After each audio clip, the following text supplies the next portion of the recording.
বাংলাদেশের জন্য একটি সুসংবাদ। বাংলাদেশ ব্যাংকের রিজার্ভ $27 বিলিয়ন ছাড়িয়েছে।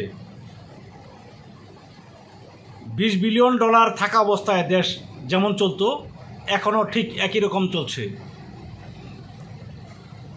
আমাদের ক্ষুদ্র জনগণের দাবি $20 বিলিয়ন রিজার্ভ রেখে বাকি টাকা দিয়ে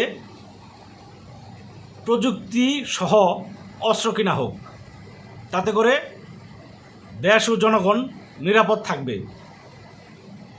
আমাদের নেই কোনো আকাশ প্রতিরক্ষা ব্যবস্থা, নেই ফাইটার বিমান।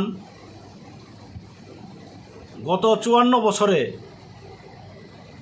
আমাদের রাজনৈতিক দলগুলি তারা এই দিকে নজর দেয়নি, শুধু তারা তাদের পকেট গরম করেছে। তারা দেশকে ভালোবাসেনি, টাকাকে ভালোবেসেছে। তাই এখন সময় এসেছে সময় উপযোগী ব্যবস্থা নেওয়ার।